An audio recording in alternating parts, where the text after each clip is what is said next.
All right, everybody, how's it going? Happy Saturday. I'm very, very excited today because this is like the kickoff for the whole Asian Goalie Show here. I would say, I planned this since late December, and now we're finally make this happen. Today is the very first show. I will cover a theme every month, and this month, the theme about what we're talking here is the myth about recreational ice hockey. So you see a little cup that I have here. I have my coffee here.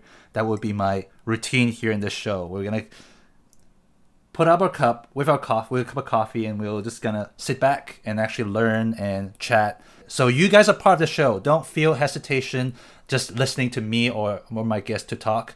If you have any questions, any comments they want to make, type in the chat and let us know, and we'll definitely respond to any question that you have. So without further ado, today's show, first of all, the theme I talked about here is myth about recreational hockey. We're talking about things that people might not know if they're not really into the sports.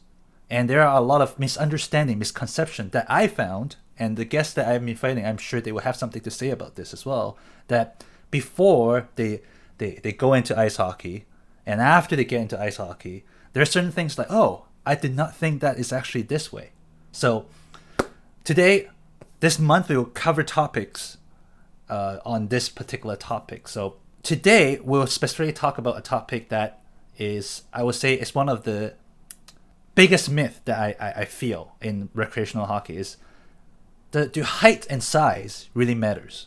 Do you have to be super tall, or do you have to be very bulky, or do you have to be very mobile in order to be good or be accepted as a beer league hockey? And how does that work?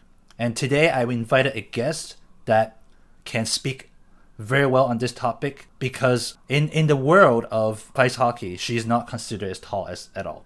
In fact, she called herself the Tiny Tendy. So without further ado, I will actually invite her. I will change the scene right now.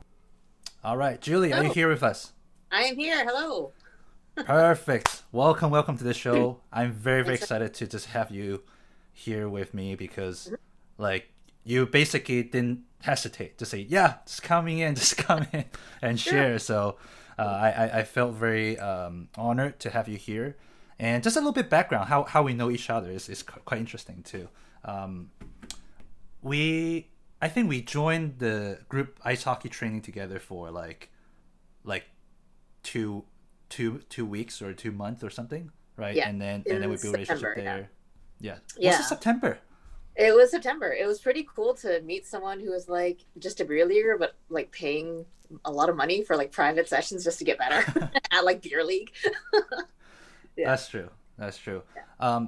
Can you maybe tell everybody kind of like what is your background in playing the sports? How do you get into it, and so on and so forth? Sure. Quick summary. Basically, back when I was in physio school, we had a rehab team that didn't have a goalie. And I was like, that seems like a cool position. Sure, I'll try it. And I have always watched, the NHL, and I've always, I played a little bit of street hockey, and I always just thought it was cool to be a goalie. I just never was given the opportunity. And so when that came up, I was like, sure, I'll try it. And I had no idea how to skate, very well. I had no equipment. So literally like a week before my very first game, I went to there's a used equipment store, and like I bought the like last remaining pair of goalie skates that were way too big for me, and I still remember wearing 3 pairs of socks just for it to Uh-huh. fit me. But anyways, it started back in like '06, and it was terrible. I did not know how to skate very well. But it was fun. I knew I enjoyed it. Mm. And unfortunately, though, like I got into after I graduated, there's some people on my team that were like, "Hey, do you want to join a beer league?" And I did, but I didn't play very well because I didn't know the position at all. Unfortunately, this led to a lot of injuries and basically 5 year time off. And so when I started playing again back in 2016, I thought, okay, I'm going to actually play properly. And so I took skating lessons and, got coaching from Beat Goaltending. And I was like, okay, this is how I'm going to learn, but properly. Yeah. I like how similar our story is, just to begin with. Well, in the sense that I started as well with zero experience in skating, and zero experience in just playing hockey, I remember what I did was, I know I'm gonna go into a league, but in order to prepare for it, I learned ice skating, and Yeah. I learned to play ball hockey separately. Yeah. Yeah. Yeah. But I realized there's actually very specific like footwork that Yes. you need to You have. learn to skate properly. Like you just can't do it separately. So I injured myself the first game as well. Yeah. Oh yeah. And then I started thinking about how to do proper footwork, get into Ron, right, who's our coach, right, for the team, and and go from there. That, yeah. Well, Yeah. Cool. So right now, Hmm. as we know, like the beer league is like all shut down right now in Vancouver and Yep. and all that. From my like, what really fascinates for me about you is that you're always very motivated to keep practicing. Always go on the ice. Like this story, like if you don't mind me sharing with the rest of the people, it's like Why? what the Tiny Tendy is so fascinating about.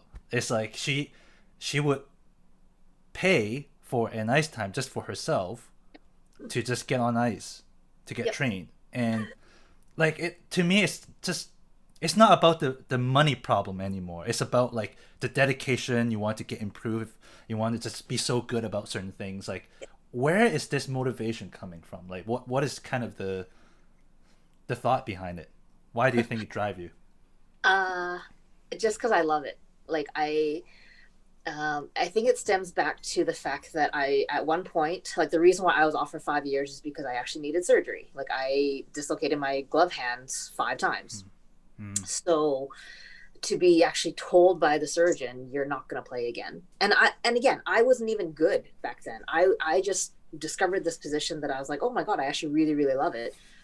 And when you get told you can't do something and you can do everything else. I could swim, I could play tennis, I could do all that other stuff, but I couldn't play goalie. I wasn't satisfied not being able to play goalie, which is why I had the surgery.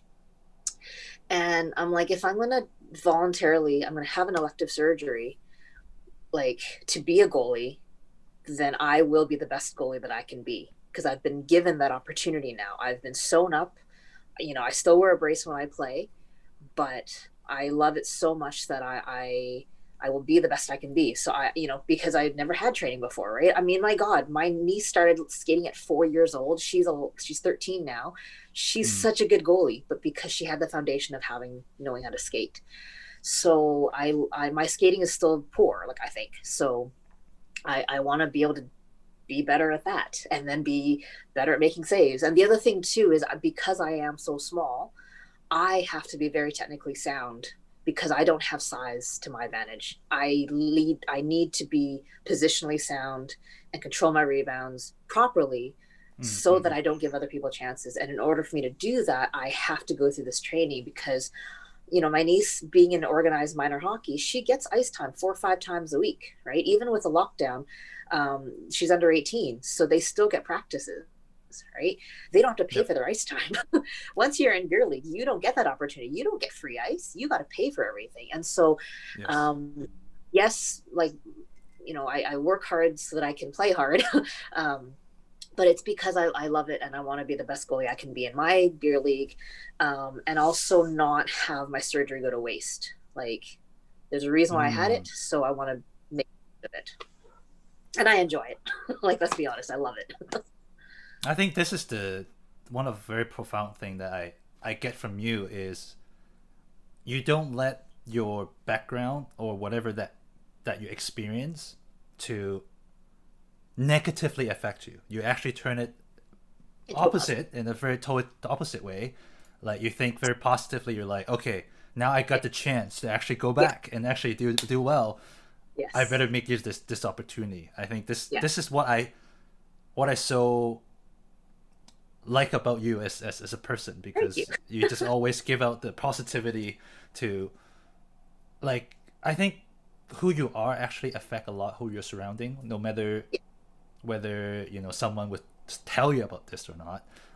I personally are like, I would say you are definitely one of the lead factor that I wanted to do this show, is because I know that there are people out there like yourself that have something to share about the sports, and I have something to share about the sports as well. It's like how can I make the awareness of this so much bigger, and how can anyone enjoy the sports like Yeah. we do, Yeah. despite it quote unquote being hard or difficult.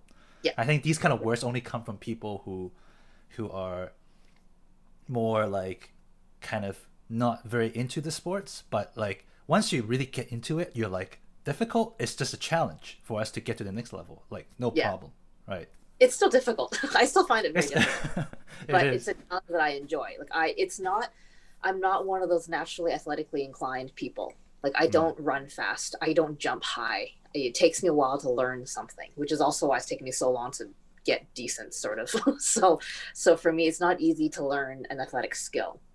But again, the joys and the challenge of it, and also just getting better at it, right, and learning to be better, and learning the right technique. So, yeah. What would be one of the things that you would tell anyone who are not really into the sports? They kind of know there's recreational ice hockey there. Like, what would be that one thing that you would encourage them or tell them that, like just about the sports in general? Well, just to try it. I mean, it's expensive. That's, whether you start as a goalie or a player, playing ice hockey recreationally as an adult is expensive, right? But it's a great way to meet friends, and it's a great way to get some exercise. And it's a great workout, and it's fun. It's really fun. But it also is hard. So, I would definitely recommend starting off in a learn to play ice hockey program, meet other adults who are in the same boat as you, because it can be very intimidating when you join a team and a bunch of people are really good at skating and don't pass the puck, and you're watching them, you're like, I can't skate like that. So don't let that stop you, but just start at a lower level where everyone's in the same boat and learning the same way. And you never compare yourself to other people. Always compare yourself with how you were a week or two before, right? So, yeah. That's the point I also want to make. It's just a big myth. It's just like, oh, people would say you have to be super good in order to be elite. Well, that at least that's how I feel when I first come. I'm like, I think one of the most what's the right English word for that? One of the most scary part about me when I first started ice hockey is like, oh damn, like everybody must be so good. Like I'm the only goalie in the team. They will have big expectation of me. Oh, everyone looks like, at you. It's the goal. Yeah.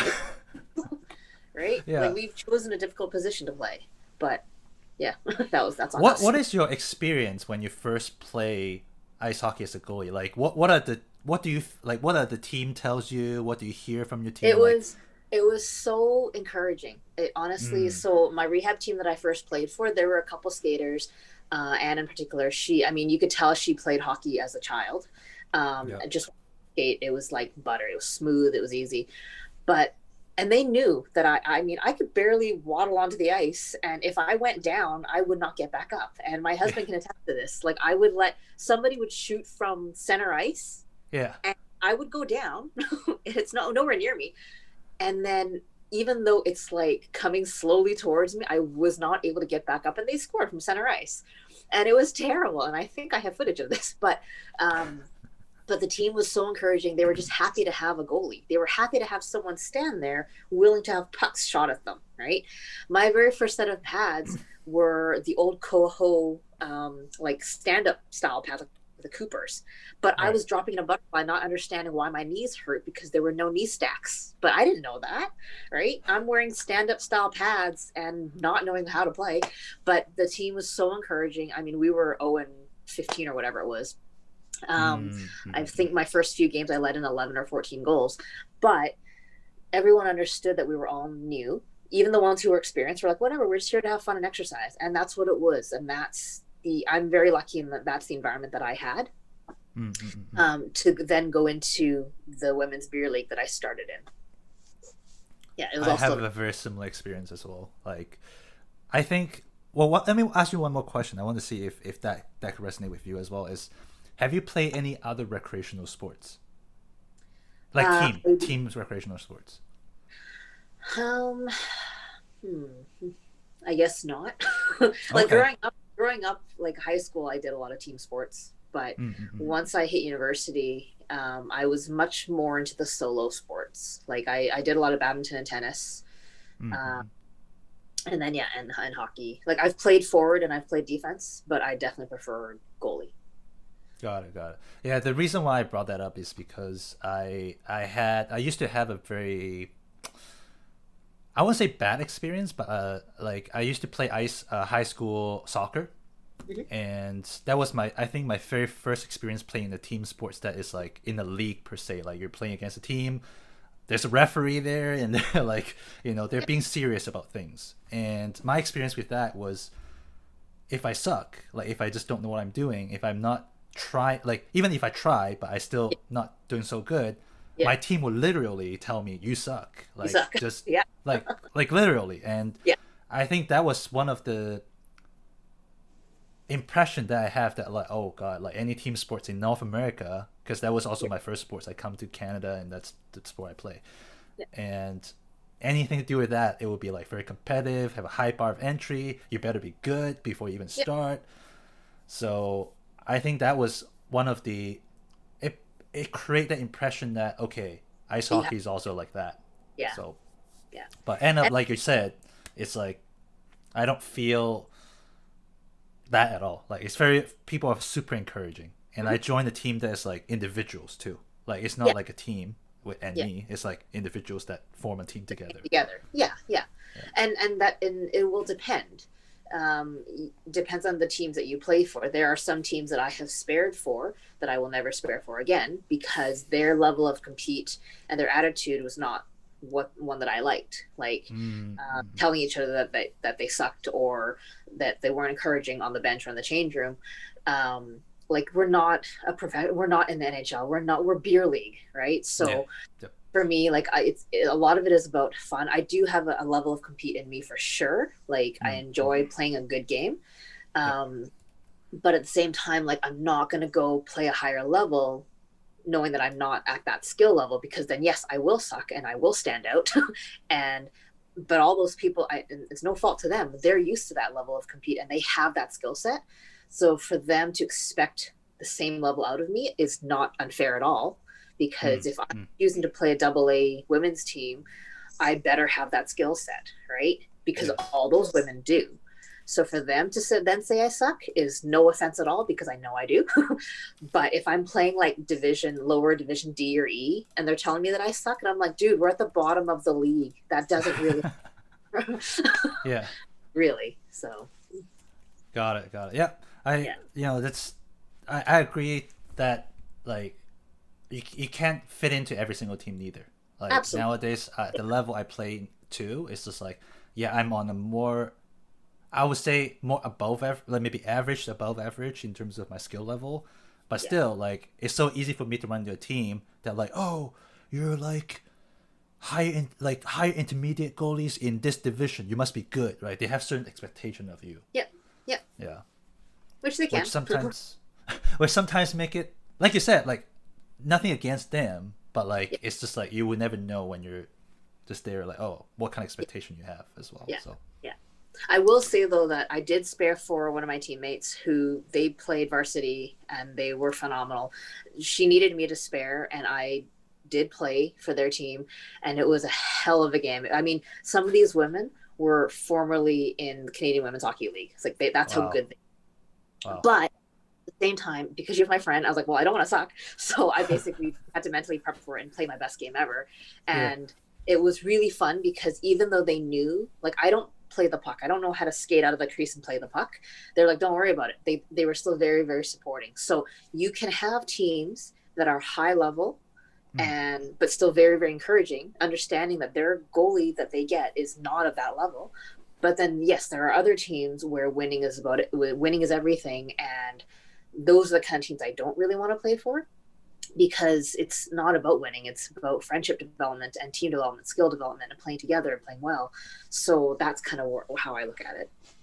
That's really interesting because I personally, maybe there are more men's league out there, Mm-hmm. but like I rarely ran into a team that take things very seriously in terms of Yes. ice hockey. Like I would Yeah. say 10 out of 10, I mean, sorry, 9 out of 10 times, most of the teams like despite I do well or not well, like they don't really care. Yeah. And sometimes they don't say anything, just like, "Oh, thanks for coming in," and Yeah. like, And that's my experience now. I now only play in men's leagues, right? And I find that because there's so many divisions, yeah. it's a little more chill. But yeah, there's definitely some women's leagues out there that are like really high level compete, and it's just like I'm not that skill level, so I'm not going to play there. But there are some teams that I've spared for that I've met who are just like a little too intense for me, and I it's not fun, coming out of the dressing room. So I enjoy now where I am at. Yeah. Cool. All right, so let's bring to our main topic here that I've set for this show today. The main topic we're discussing right now is, do height and size really matters in the beer league hockey? And I put out a poll right now on the stream. So if you're here, you would like to kind of participate in this, you can also, put in your opinion on that, like what you think, yes or no. And feel free to put in the comment as well and let us know why you choose yes or no to that question. Right? We want to kind of hear your thoughts on that. So, Julie, what's your thoughts on this? Like, what would be your take? Yes, it does matter. Yeah. Okay. Yeah. Do you know the average height of an NHL goaltender? Yes. Oh, actually, I did some research on this. They're just over 6 foot, right? Yes. So I mean, Markstrom is 6'6", which is unusual. But there's a few others who are like Dubnyk is huge. Like I think he's 6'4", 6'5". Yeah.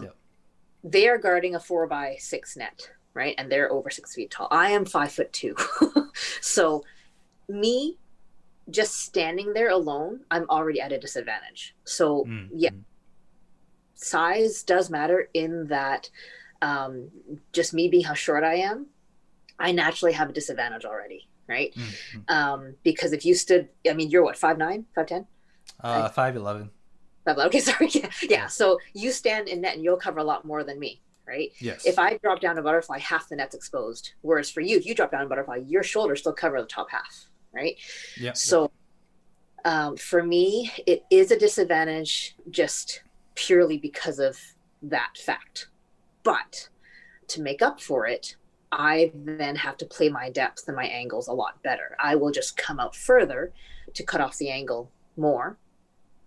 And I have to also retreat and cover my angles, my slide angles better, right? To be more perfect with them, to not expose any net, right? Or expose less net. So in that regard, I can kind of make up for it. But at the same time, because I have to challenge so much further out to cut off the angle, I have a lot more space to retreat back to. Right. So I also have to manage that depth as well, manage that gap. So it's a bit more, and if you guys don't know Maria Mountain, she's amazing, goalietrainingpro.com. Yes. She has a video specifically about how small goalies are at a disadvantage. And everything that she, talked about in that video, like I agree with, right? Because I am that size. But at the same time, you can make up for it by being a little quicker. So I am faster down low. I love sliding. I'm a butterfly for sure. I love sliding my pads. But yeah, to make up for that, my angles, my speed, and my depth have to be a lot better. You guys have to see the little synthetic ice settings that Julie has in her home. It's fascinating. It's just like you can it's not ice, but like you can slide it. Hold on, I'll try to it's actually right here. So there's my. Oh yeah, there you go. Those are my pads, and that's my can ice synthetic ice tiles. That I purchased and were delivered in April, May of 2020 because of the quarantine lockdown. I knew I wasn't gonna have any ice, and I didn't want to stop training, so boom. Yeah, that's really cool. I mean, I don't have the space for that, but Julie always encouraged me, just get it, you will find some space.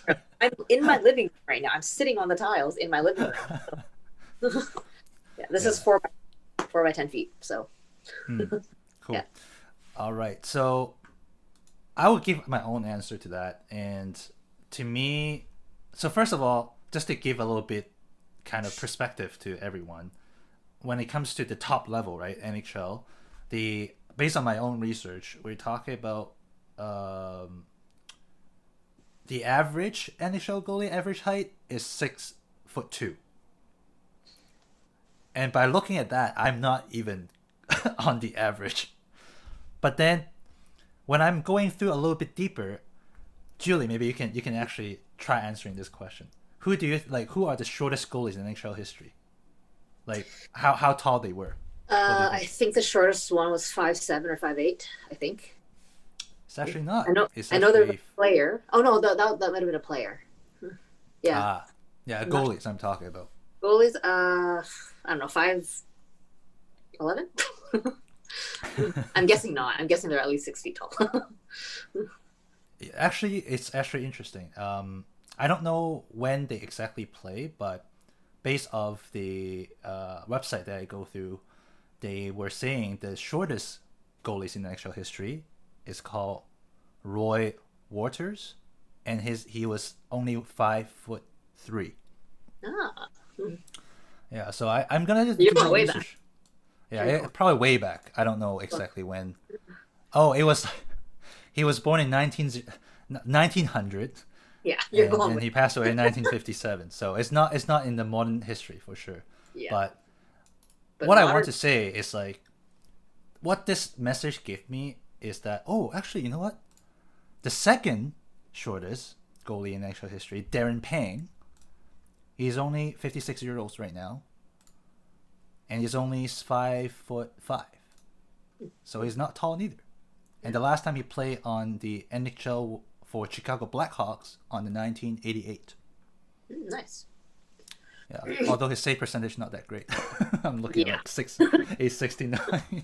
Yeah. But that's not the point. But I just want to say that, one, I want to point out the fact that we're comparing ourselves. Again, like Julie mentioned about one thing is that we're always comparing ourselves to someone else. What's the point, right? We are always our own enemy. So it's in the competitive level, yes, everybody will look at your height and go like, oh, you're not even fit. But in beer league hockey, nobody really cares. They're like someone's really, yay. Yeah, they're more than like happy to have someone to just be on the ice and take on that position. Yes. This is one of the things that I found very fascinating too, is why would people hate to be on that position? I just love the position so much. Like, what's your thoughts on that? Why do people don't want to be the goalie on the ice? Because they don't want to have vulcanized rubber shot at them. Like it's not a position that a lot of people choose. Like you're having something shot at you. Like really, that's what it comes down to. True. And you're the last line of defense. Do you really want all that pressure on you? If a goal goes in, they don't look at the 5 other people that the skater went through. They look at the goalie. Mm-hmm. It doesn't matter if they deked out of 2 defense and whatever and went bar down or whatever. They're going to look at the fact that it went past the goalie, and it's a lot of pressure. For the people who on my team who have said you should try it, they're like, nope. and then for the people that have tried it, they're like, wow, this is actually really hard. But at the same time, we've always heard the motto that goalies are weird, and it's true. Why would we want something shot at us? It is a unique position, and you're right. I love it, despite all of my injuries that I've had. Yeah. I still love it. So. It's a crazy position. Can be dangerous position, but it's also at the same time the safest position now that I've played. That is really interesting. Okay, so our poll just ended for the last question. Do height and size really matters? And we have two people saying no, it doesn't matter, which is really interesting. So to me, it's just fascinating to see how people think on certain things. Yeah. And I'm so glad to hear from your perspective, Julie, that to you it is matters because you have to work harder, because you have to do more than an average. Like better. You don't have the advantage. Yeah. Yeah. Because if you stood, even if I was at the wrong angle, right, but I was at the right depth, you will still cover more than me. And if they shoot, they'll probably hit you. And for me, it'll go over my shoulder. Right. So I'm kind of basing it on that kind of advantage. Right. It's not for me. Obviously, size doesn't matter because I wouldn't be playing if it did. But in terms of the actual fact of it's a little harder for me. Right. It's a little harder. Just a little bit.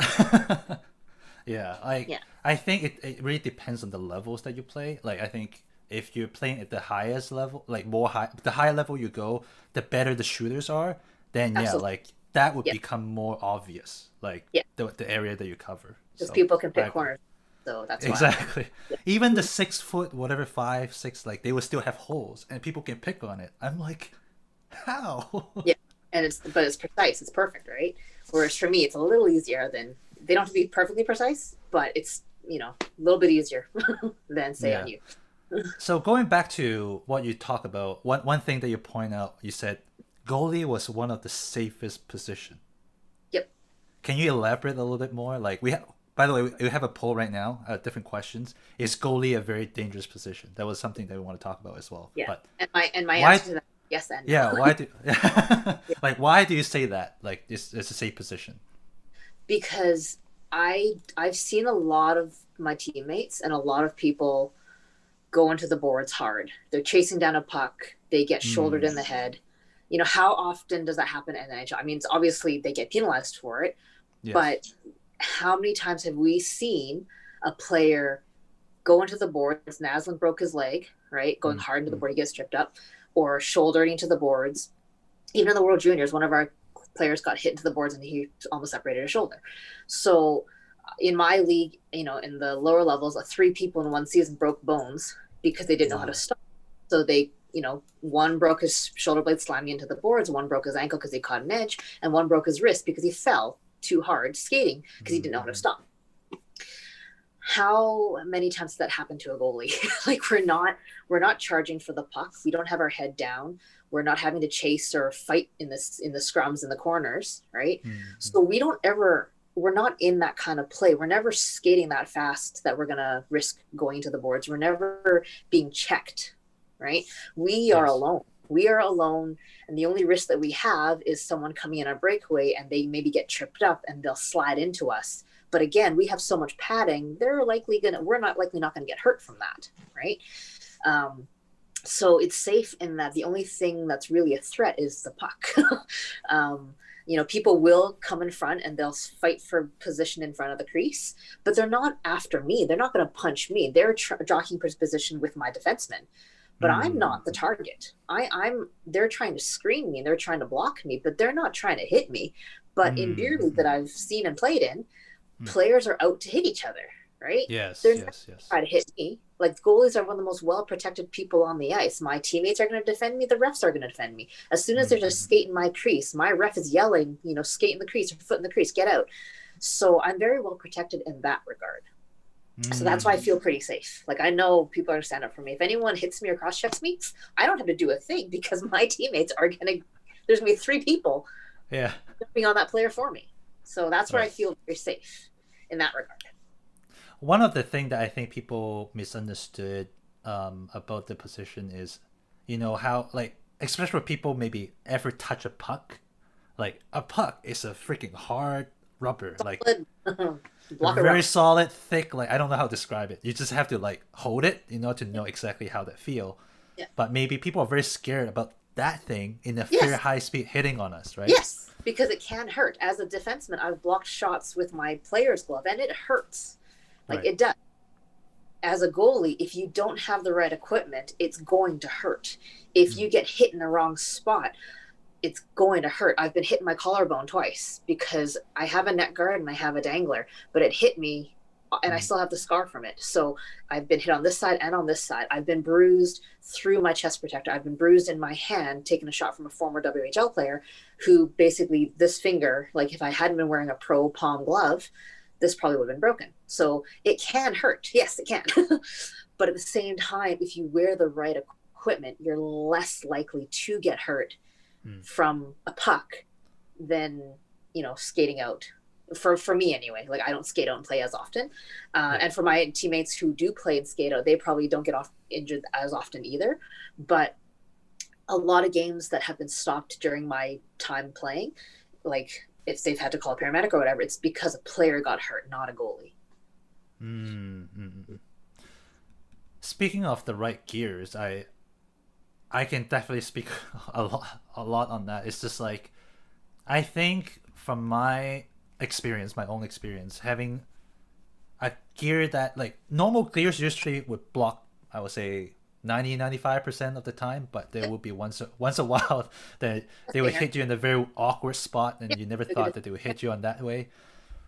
But I think one big point I want to point out is, why do we still enjoy ourselves despite these kind of hurting? Like, what's your take on that? Why, like, when you hit it hurts so much, but why do you? Because we enjoy the position. We enjoy stopping pucks. We put ourselves in that line of fire because we choose to. That's the point of us being a goalie, right? We know it's going to hurt. I expect it to, especially from harder guys' shots.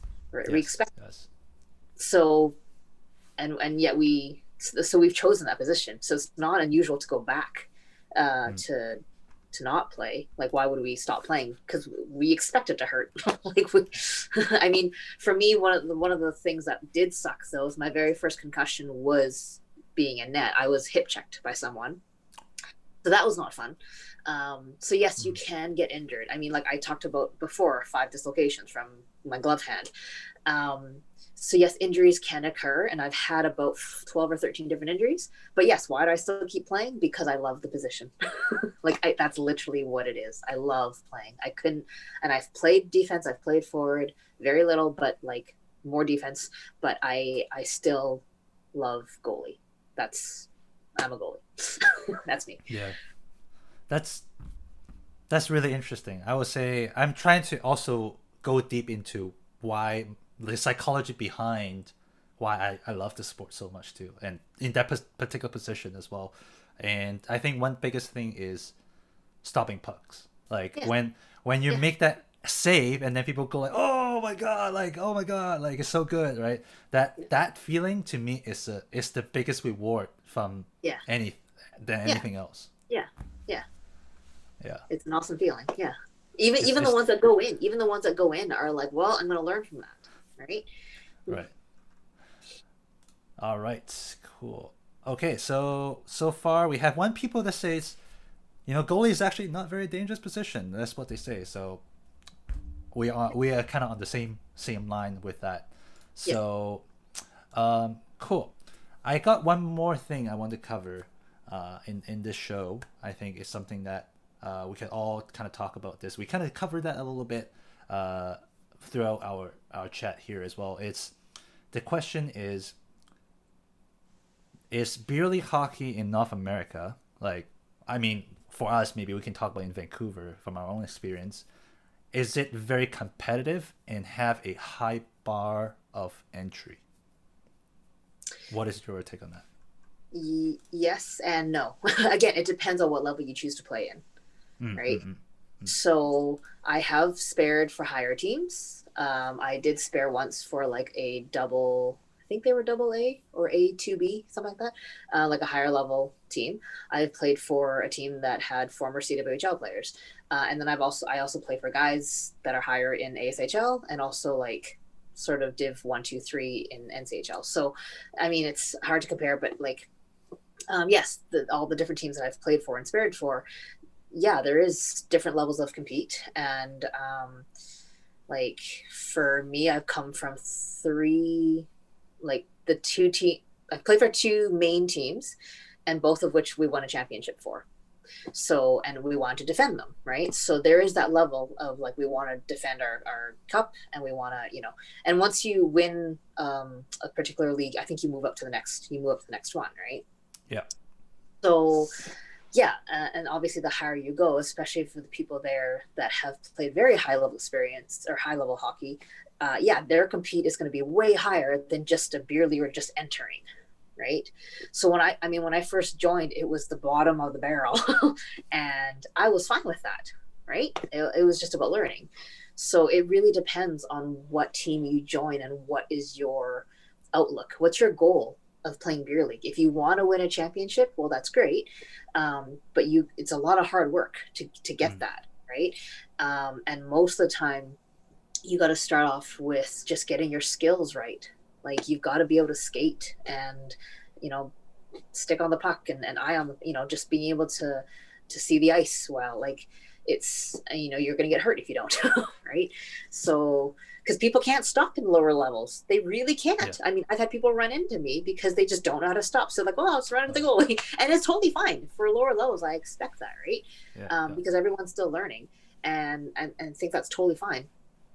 But again, the higher level you go, if you spare for like a Div A team in ASHL, I mean, a lot of them are former minor hockey leaguers. So they're going to expect you to play at that level. So again, it really depends on what level you play for and what your goal is. Do you have any stories or interesting experience that you had in when you're playing ice hockey that you can share with us? Interesting. Like something that makes you very like memorable. I have one. Okay. Well, not ice hockey, not a game.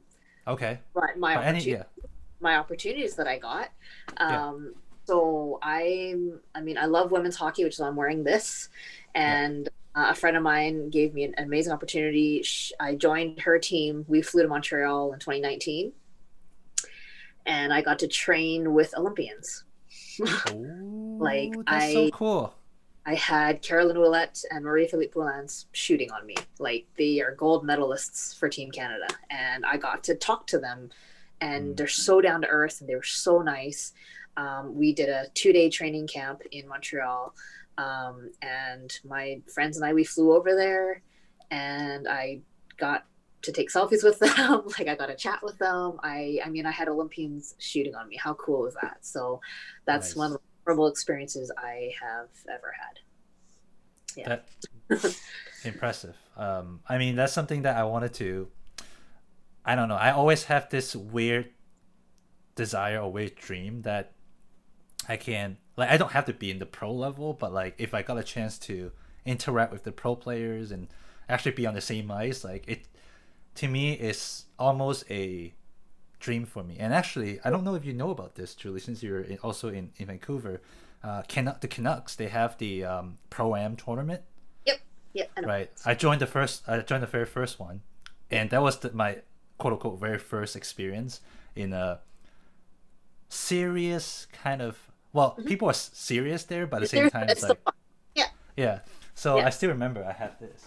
It's still sitting on my shelf there. So I have a little locker room, and they have this label on the with your name on it. My friends with my name on it, and then I have a photo of that.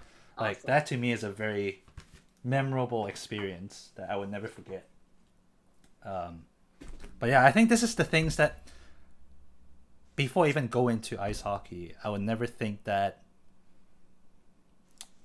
I can do something like that. And that's what's fascinating about just trusting your gut and just start doing it. Yes. Oh yeah, absolutely. I mean, literally, like, we are beer leaguers. We are, lowly beer leaguers with no professional training. And I have that. I was given that opportunity. So I'm very grateful and very thankful for that. And even the other opportunities that I've had, like my friend invited me, I got to skate on, Canucks ice, right, at Rogers Arena. Like that was really cool too. But like, just understanding that, like, holy cow, like, yeah, I'm just a beer leaguer, but I get to get training with pros or, get shot on by pros, which is so cool. So, yeah.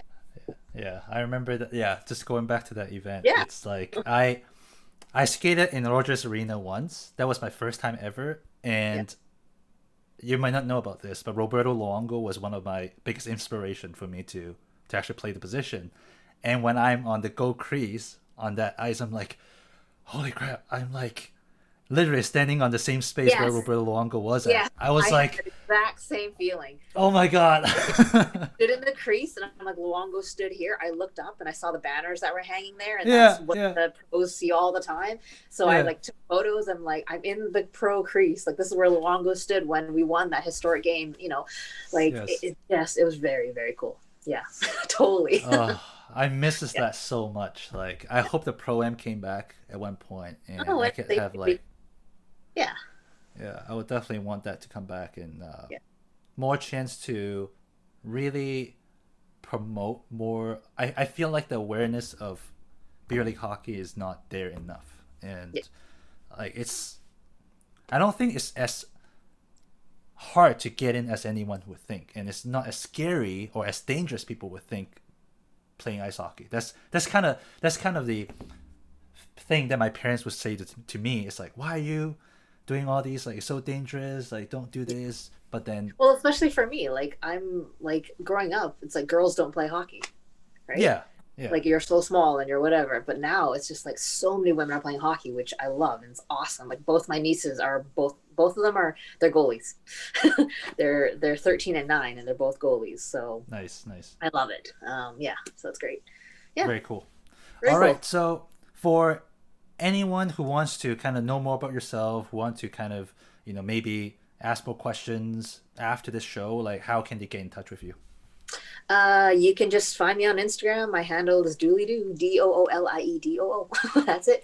I will hopefully be having my own YouTube thingy, similar to you. It's called the Tiny Tendy. I have not yet launched it yet.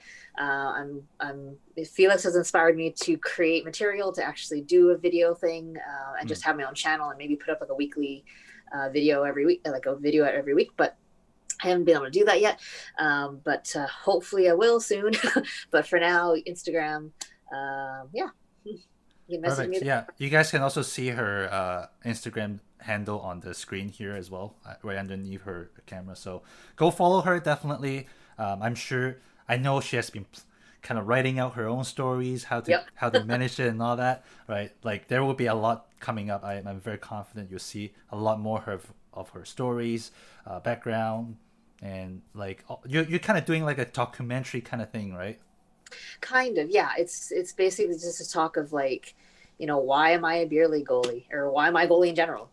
And these are my journey from 06 to now, my time off, my injuries. Yeah. Awesome.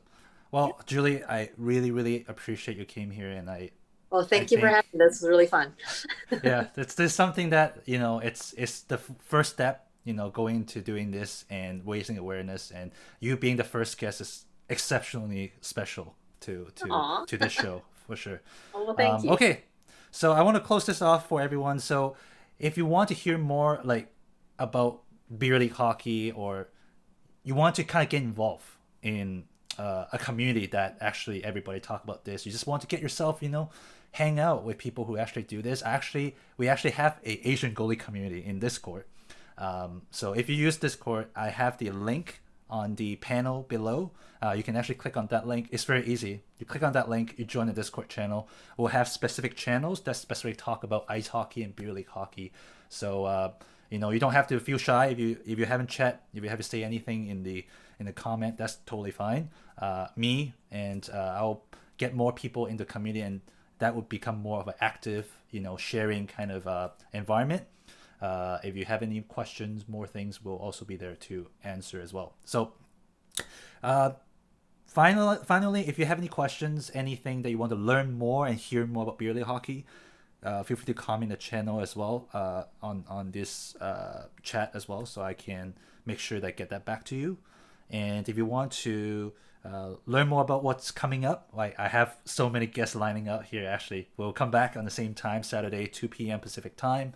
But if you want to get more ahead of time what's going on, so you can follow my Instagram, the Asian Goalie, as well as if you are in the Discord channel with the Asian Goalie community as well. I'll also post a lot of updates there, and I also post some tips of certain things. I'm also doing something, so I'm doing a lot of content in there. So you'll get lots of free stuff there to learn more to how to get there. So well, thanks again, Julie. I appreciate that you come.